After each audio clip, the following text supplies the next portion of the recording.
You lift us up always like eagles. Oh, we give you all the glory, God.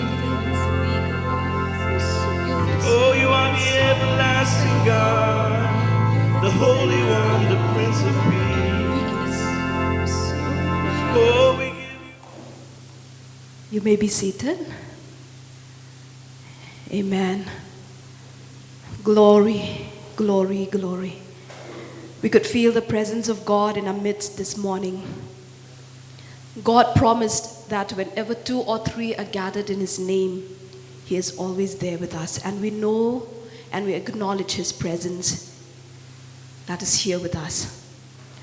So I take this opportunity to welcome each and every one of you to the house of the Lord. And I believe that all of us are happy, are glad that we are here in this place. This is the right place. Amen? Amen. So I thank God for this opportunity that He has given me, that I could stand here and share His word. Like I said, always whenever I stand, I know that it is not by my own strength, it is not by my own wisdom, but it is always the grace of God. The grace of God that helps me to stand. Amen. So this morning, I want to share with us all about getting victory in the valley. You know, whenever we speak of a valley represents the place of discouragement, the place of death, the place of distress, and the place of potential defeat. But the God that we serve is the God that brings victory in every situation of our lives, no matter where we are. So this morning, I want us to turn to the book of 1 Kings, chapter 20.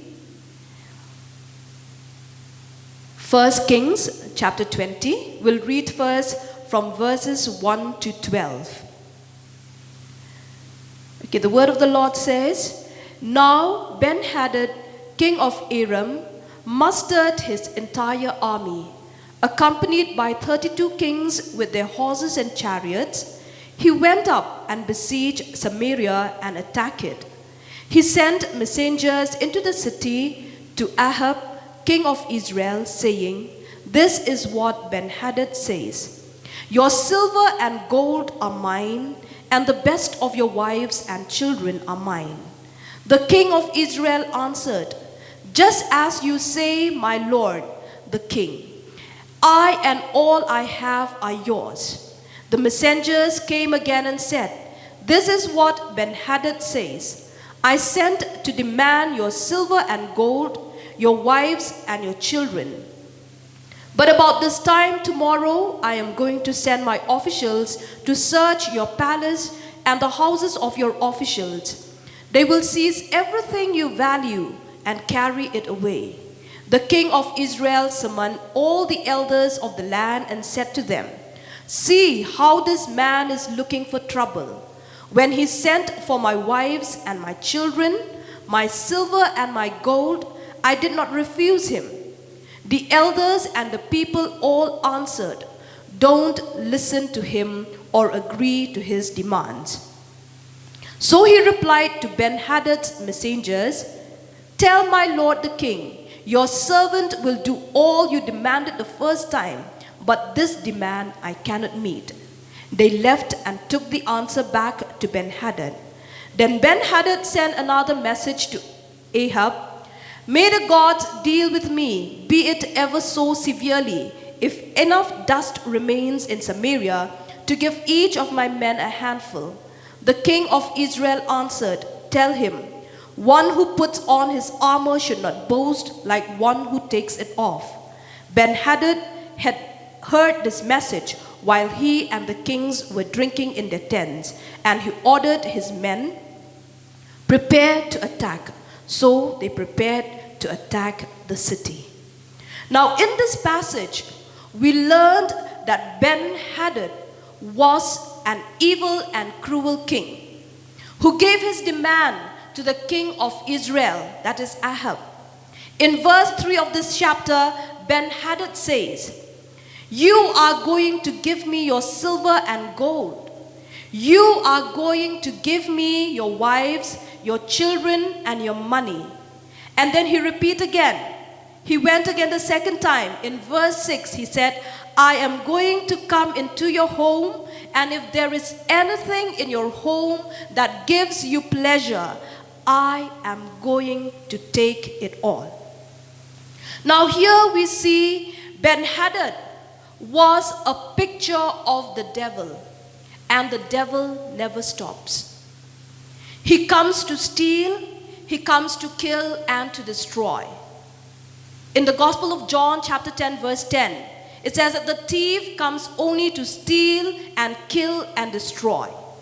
So here the devil wants our money. He doesn't want us, he doesn't want our family, or he doesn't want the church to be resourced and blessed. He starts by saying, "I want your money. I want your wealth. I want your marriage and family, and I want everything that brings pleasure to your life." In verse 6, it says that whatever is pleasant in your eyes, they will put it in their hands and take it. Now this is what the devil wants to do to our lives.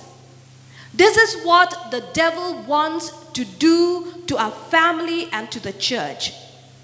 He wants to take pleasure out of life. If we let him in, he will take it all. So we need to understand that there is a spiritual battle or a spiritual warfare going on, and the enemy doesn't want us Christians to have money. He is after our gold and silver. That means he is after our wealth. He is after our possession. He is after everything that we value. He wants to see us broke. And he enjoys to see that we as children of God, we go through hardships in life. He wants to rob us of the joy of family. He wants to rob us of the joy of life, marriage, work, and he will cause grief to come into our lives. Now listen again. Ben-Hadad says he wants to take the pleasure from us. He wants to take everything that we value in our lives. He wants to take away our time. He wants to take away the pleasure that we have in serving God. He wants to take away the pleasure that we have in worshiping God. And he wants to take the pleasure out of marriage so that homes are destroyed, so that homes are broken. And he wants to take the pleasure out of life so that we get worried, we get stressed and tensed. He wants to see the children of God being miserable. Now from this passage, we understand that the enemy's attempt is to take from us pleasure of life. Now when the messengers of Ben-Hadad, they came the first time and demanded all the silver and gold, when they demanded from Ahab that they will take away his wives, his children, in verse 3 we see that the king of Israel, that is Ahab, he agrees to the terms, and he responds in verse 4 saying that all he has belongs to the king of Syria, that is to Ben-Hadad. Perhaps seeing how easy it was for Ahab to agree to these terms, Ben-Hadad, he sent another message and he demanded everything from Ahab. In verse 5 it says, the messengers came again and said, "This is what Ben-Hadad says. I sent to demand your silver and gold, your wives and your children." But that is not enough. Not only the silver and gold, not only wives and children. Again he said in verse 6, but about this time tomorrow, I am going to send my officials to search your palace and the house of your officials. They will seize everything you value and carry it away. Now this is too much for Ahab. He summons all the leaders, all the elders of Israel, and he informed them of Ben-Hadad's demand. Now the elders, they tell him that he cannot agree to those terms for peace. So Ahab sends the message back to Ben-Hadad that he could not agree. And when Ben-Hadad received that message, we see that the next day on the hills of Samaria, there were sounds of chariots, and men desperately fought for their family, for their children, for their possession, for their freedom, and they fought for the nations. And we see that God gave the Israelites a great victory that day, so much so that Ben-Hadad had to run for his life. We can read that from verses 13 to 21. We will see that they started to attack, and then there is a fight going on. But then we see God gave the Israelites the victory that day, and Ben-Hadad had to run for his life. But 6 months later, Ben-Hadad, he renewed his military campaign. He renewed his battle against the Israelites because his advisors, his consultants, they came to him and told him the reason why they lost the battle. Read with me from verse 23 to 25.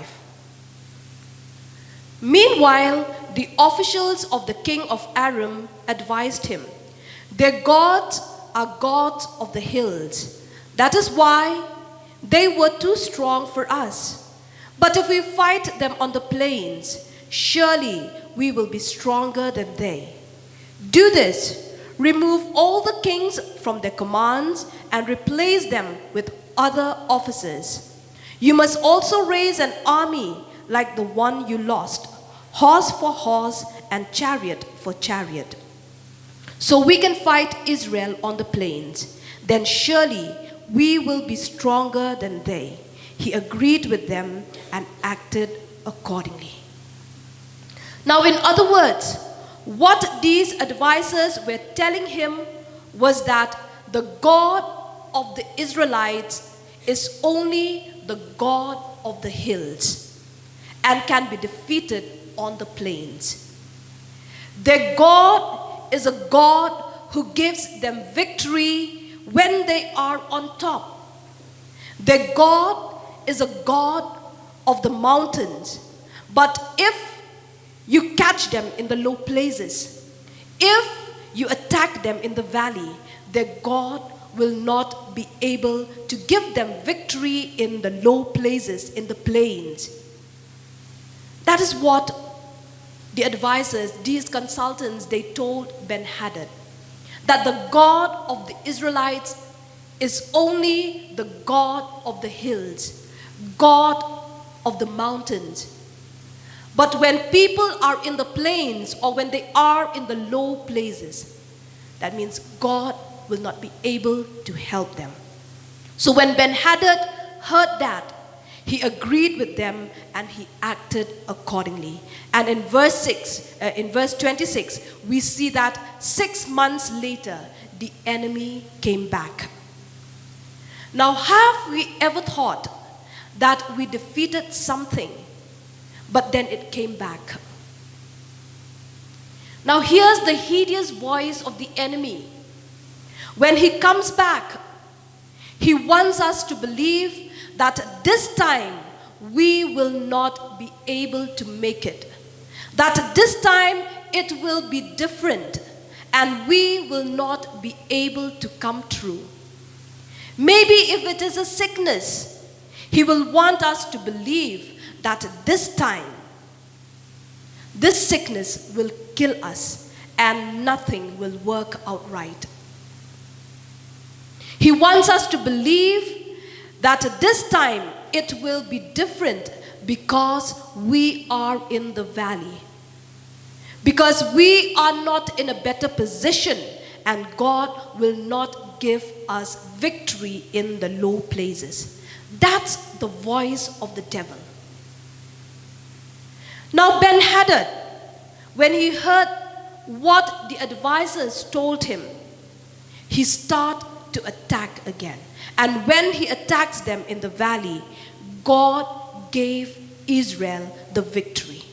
Scripture tells us that God heard what they said, and he sent a man to tell the king of Israel in verse 28. He sent a man, this man of God, to tell Ahab, the king of Israel, I'm not just God, I'm not just king of the hills, but I'm the Lord of the valleys. You know, God is declaring and he's saying that I'm still God. Even when people are in the valley, I'm still God. Even when people are in the plains or when they are in the low places.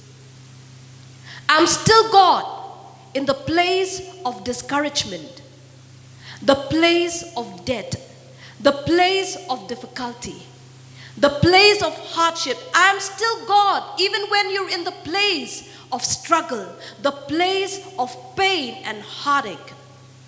And God is saying, I'm still God even when you get a bad report from the doctors, even when things seem to go in the wrong direction.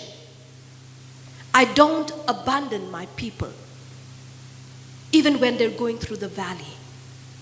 I don't walk out of their lives because they are not winning, because they are in the valley.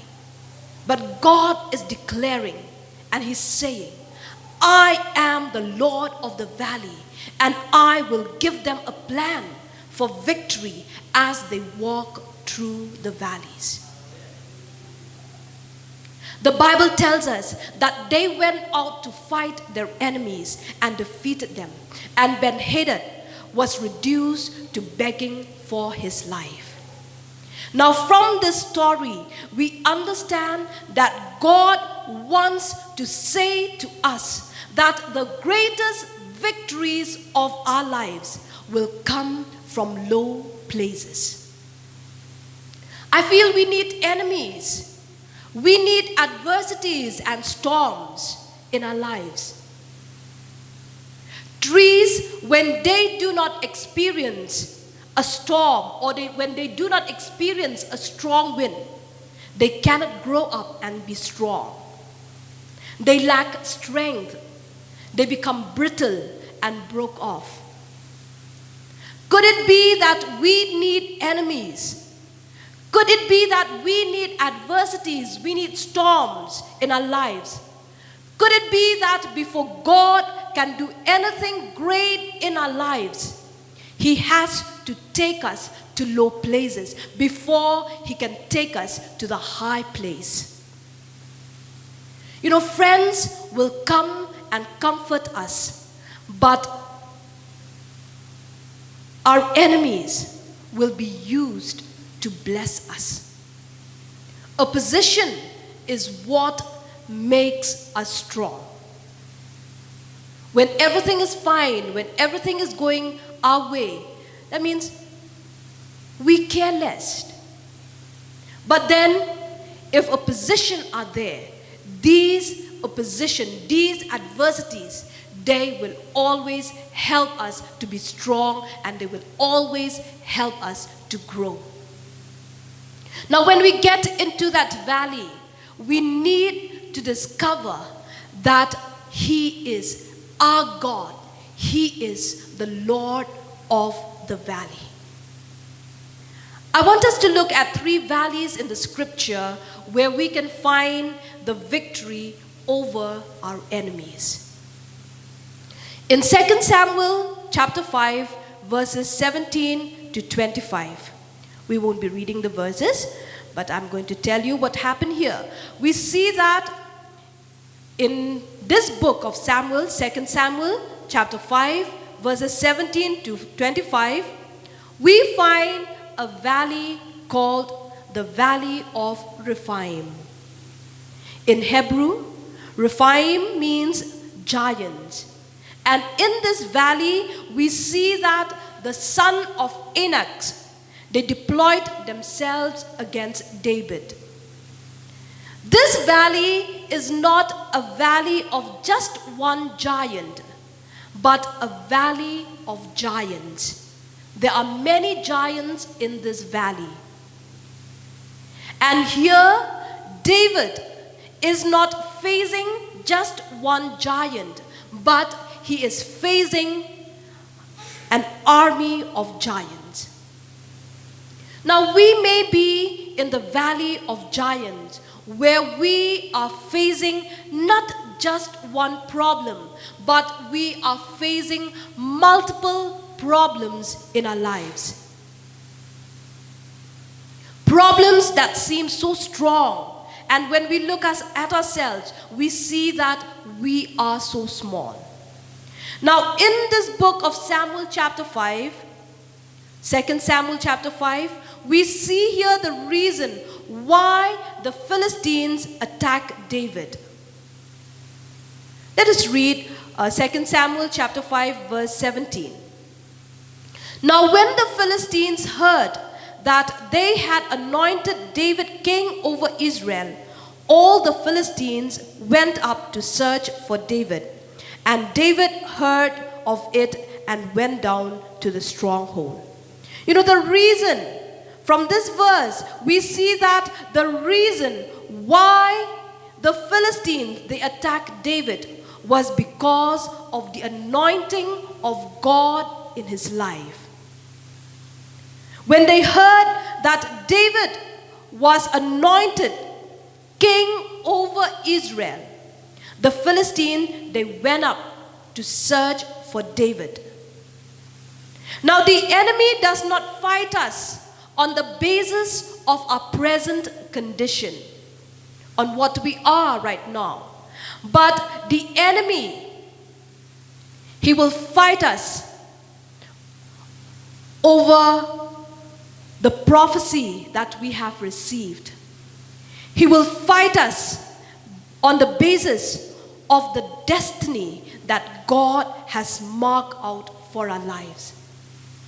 The enemy will bring obstacles that will hinder our progress. We see that David, he even encountered Goliath. Now, who is our Goliath? You know, just as God gave David victory in the valley of Rephaim, victory is ours too. When God shows us a victory in the future, or he gives us a vision, it will always be contended by our present condition, and this will never match what God has shown us. That means the vision that God gives us, when we look at the present condition where we are in, we will see that it doesn't match with what God is showing us. But when God gives us a vision, remember, it is to help us to get a picture of what we can become. The reason why we need the vision is to battle the present self, the present reality of who we are, in order to get to the person that God shows us that we can become in that vision. And by the time we go through the valley and fight our Goliath and had to deal with the problems or trial, we will never be the same person again. You know, we see from the Word of God, from the Bible, when God gave the vision, he gave the vision to a man called Abram. But then we see that when the vision is fulfilled, he was called Abraham and no longer Abram. He gave the vision to a man called Jacob, which means a deceiver, a trickster. But as this man, Jacob, he walked through the process, God changed his name from Jacob to Israel. So when God gave us the vision, we will feel inadequate. We will feel that we are not good or qualified for it. But God will take us through the process so that when we get there, we will be able to handle it. Another valley where God can give us victory is the valley of dry bones, as seen in Ezekiel chapter 37. We won't be reading this, but then we see this valley of dry bones. We can say that it is a valley of dead dreams and failed visions. When Ezekiel looked around the valley, maybe what he saw is a barren valley, a place of death, a place of discouragement, a place of failure. What he saw was a place of ruined dreams. And right there in the middle of the valley lie dead dreams and failed visions. But then what did God told Ezekiel to do? He said, open your mouth and prophesy over these dry bones. In verse 3 of Ezekiel chapter 37, the word of God says, and he said to me, Son of man, can these bones live? So I answered, O Lord God, you know. Again he said to me, prophesy to these bones and say to them, O dry bones, hear the word of the Lord. You know, what did God ask Ezekiel to do? When he saw those dry bones lying in the valley, he said, prophesy to these bones and say to them, O dry bones, hear the word of the Lord. And we see that when Ezekiel did that, the bones came back to life. So here we see that God is teaching us that we should learn to talk to dead things or dry things. Maybe we have a word from the Lord, but then we see that it didn't come to pass. Or we forgot what God had spoken to us. And those words, they seem to have died in our lives. Maybe we have missed what God has spoken to us. But then I feel God is telling us this day, if something is drying up and something is dying in your life, we've got to open our mouth and we've got to speak the word of God into that situation. And as we do so, we will find that those dead dreams, those failed visions, they will be resurrected and come back to life, just as those dry bones become. Then the third valley is the valley of Baca. We read about this valley in Psalm 84, verse 5 to 7. Psalm 84, verses 5 to 7. Blessed is the man whose strength is in you, whose heart is set on pilgrimage. As they pass through the valley of Baca, they make it a spring. The rain also covers it with pools. They go from strength to strength, and each one appears before God in Zion. So here in verse 6, it says, it talks about the valley of Baca. Now, Baca is a dry place. And it also speaks about a time of weeping or a time of tears. Now, God has got us on our journey, and we are headed to our destiny. But along the journey, we will pass through the valley of Baca, or we will experience times of weeping, times of tears. In the Gospel of John 11, chapter 11, verse 5, we are told that Jesus wept. And even in the book of Acts, chapter 20, verse 19, even Apostle Paul said that he had served God with many tears. This shows the season of weeping and the time they had to go through. Now for each one of us, when we go through the valley of Baca, a valley of weeping, we should not stay there, but we will go through it and get out of the valley up on the other side.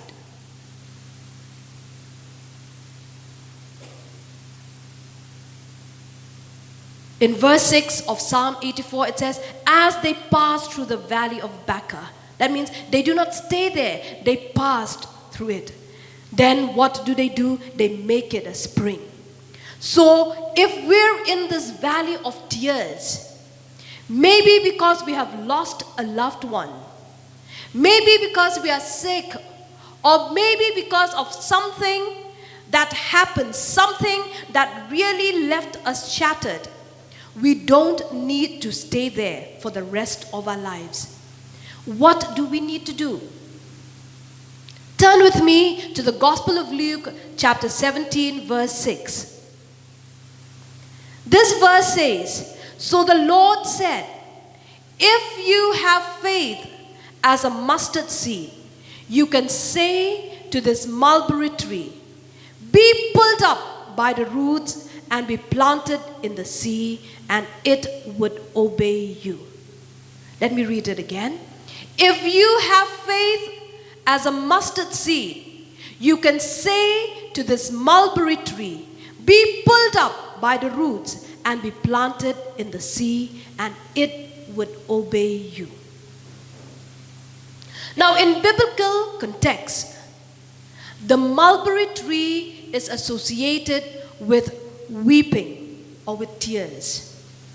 The mulberry tree is associated with weeping or with tears. And in Jewish culture, the mulberry tree is known as the weeping tree. Now, in other words, we can say that our faith can pluck up that weeping tree and turn our mourning into dancing. It can turn our sorrow into joy. Faith can pluck out the weeping tree from our life. Maybe we have been crying over the past. Maybe we have been crying over what happened, crying over how things turned up, and we never dreamed that we will be where we are. But there comes a point when God wants to come into that valley of tears and pluck out the weeping tree. Maybe we've lost that joy bubbling up inside us like a spring. Psalm 84:6 says that as they pass through the valley of Baca, they make it a spring. I told you that the valley of Baca is a dry place, and Baca, it means, a time of weeping, a time of tears. Now these people, as they pass through the valley of Baca, they make it a spring. The rain covers its pools. So what I want to tell us is that when we pass through this valley of Baca, let us not stay there crying and hurting. Rather, let us make it a spring. God can bring laughter out of our heartache. He can bring laughter out of disappointment and pain. And a brighter day is coming into our future. We should not hold on and stay here in this valley. It's time to live again. It's time to pluck out the weeping tree. It's time to let go of the pain and the heartache. It's time to let go of all disappointment. And it's time to allow the joy and the laughter to bubble up inside us once again. Friends, let us not allow ourselves to be buried or to bury ourselves in the valley of Baca, in our tears, in our sorrows. But let us allow the spirit of faith, the size of a mustard seed, to speak to that valley of weeping and to pluck the weeping tree, because our God is the God of the low places. Our God is the God of the valley and the God of every tear that has been shed. In conclusion, I would like to say that maybe we've been in the valley. The devil had come to take away our time. He had come to take the pleasure out of our lives. He had come to take the pleasure that we have in worshiping God, in fellowshipping with God, in serving Him. Maybe He had come to take away all that we have, and He's trying to destroy our lives. He wants us to be worried. He wants us to be stressed and tense. Maybe we are facing giants of problems in our lives. And maybe we have dead dreams or we have failed visions. Maybe we are facing disappointments, heartaches, pain, and we are going through a dry season in life. And we feel that we are deep down in the valley. We are in the lowest place, the darkest place. I feel God is speaking to us this day. No matter which valley you're in, I'm the God of that valley. I'm the God in that valley. I am the Lord of the valley, and I'm going to give you victory in the valley where you're in. I am not just king of the mountains, but I'm the Lord of the valley. I'm not just God of the good times. I'm not just God when you're high on top, but I'm also the God of bad times and the God when you're in the lowest place. It's time to speak what God says over a valley. It's time to prophesy over those dead dreams and failed visions. It's time to pluck up that mulberry tree from our lives. Whatever causes pain, whatever causes us to cry or to feel hurt, it is time for us to pluck those from our lives and allow God to give us the victory. For He is God of all. Amen. I am not just God of the mountains, but I'm God of the valleys. I feel this is what God wants to say to each one of us, to remind us that I am not just God of the hills. I'm not just God of the mountains. I'm not just God of the good times, but I'm God when you're at your lowest, when you're in the darkest place, when you're in the valley, when everything is not good. I am still there, and I am still God. I am God, and I am still God. I am sovereign. God is declaring today His sovereignty over our lives. No matter where we're in, no matter which valley we're in, He is declaring to us that I am God and that He is with us. He will give us the plan so that we could walk out victorious in the valley that we're in. Amen. Amen. So at this moment, I just want us to look at ourselves. Maybe you are facing problems in life.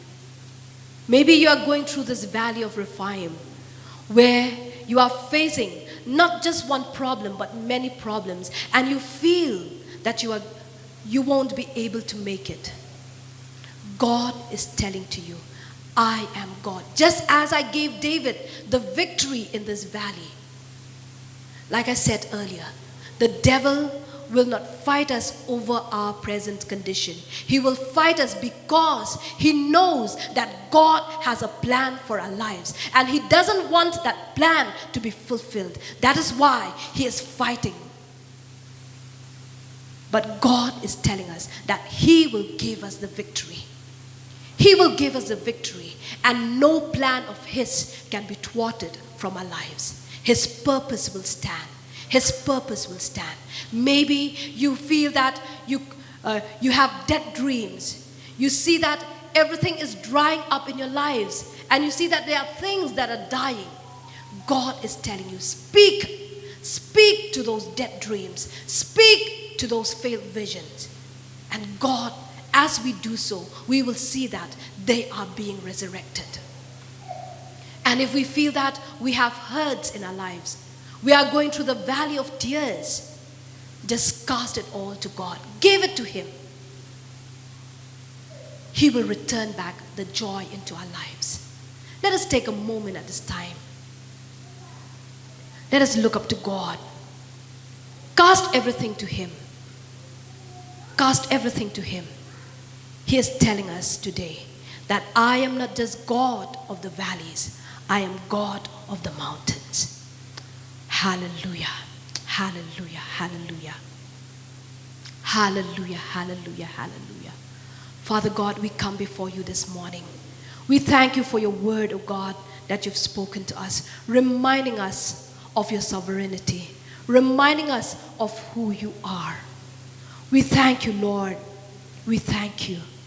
Father, we thank you for being the God of both mountains and valleys. We know that you are with us in our highest triumphs, and you are there with us even in the lowest and darkest place. We pray that you will help us to remember that you are with us in every situation. We ask that you would guide us to trust in you, not just when things are going our ways, but especially when we feel lost and overwhelmed. Help us to see your power and your faithfulness in all that you do. We pray that you will strengthen us to rely on you and to proclaim your glory no matter where we find ourselves. Help us to remember that you have already won the war. Thank you for giving us victory over every problem that we are facing. Resurrect once again the dead dreams, the failed visions in our lives. Help us to accomplish all that you have purposed for us. We let go of every disappointment. We let go of every heartache and pain that has troubled us and caused us to lose the joy. Father, we pluck them out of our lives and we want your joy to bubble up inside us once again. Father, help us to live again. Father, thank you for always being there for us and for seeing us through. We thank you, God. We thank you, Lord. Thank you for always being there with us, no matter what condition we are in. Even though when we're on top of the mountains or whether we are deep down in the valley, you are still God. You will never leave us. You will never abandon us. You will never walk out of our lives. Thank you, Lord, for being our stronghold. Thank you, Jesus. We give you the praise and we give you all the glory. In Jesus' name we pray. Amen. Amen. Amen. I would just like to invite the worship team once again before we close. I would just want them to sing again that song, Everlasting God.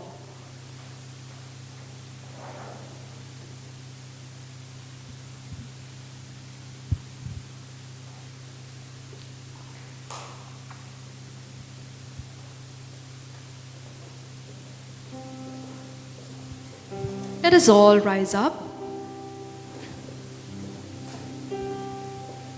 Let us join with the Judah ministry in singing the song, Everlasting God.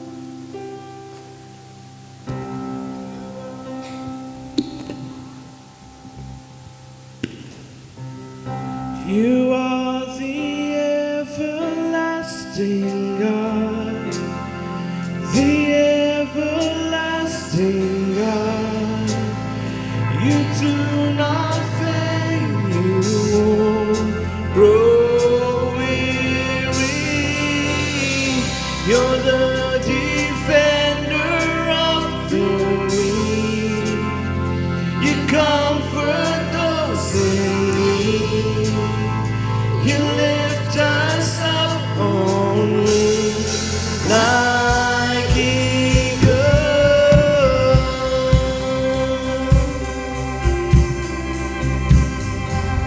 Sing, strength will rise as we wait upon the Lord. Strength will rise as we wait upon the Lord. We will wait upon the Lord. We will wait upon the Lord. Strength will rise. Wait upon the Lord. We will wait upon the Lord. We will wait upon the Lord. Strength will rise as we wait upon the Lord. We will wait upon the Lord. We will wait. Oh, we wait on you, Lord. Strength will rise as we wait upon the Lord. We will wait upon the Lord. Oh, our God, you reign. Our God, you reign forever. Our hope, our strong deliverer.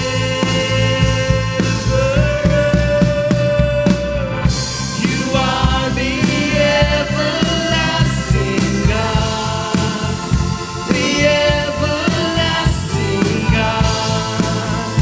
You do not fail, you won't grow weary. You're the defender of the weak. You comfort those in need. You lift us up on wings like eagles.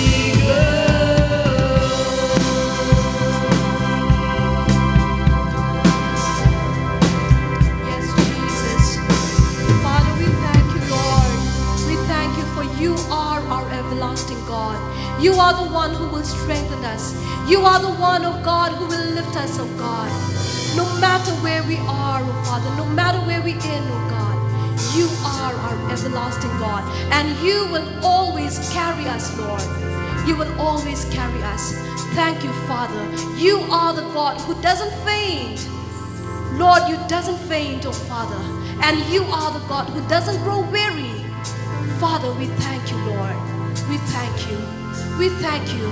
We thank you. We give you the praise and we give you all the glory.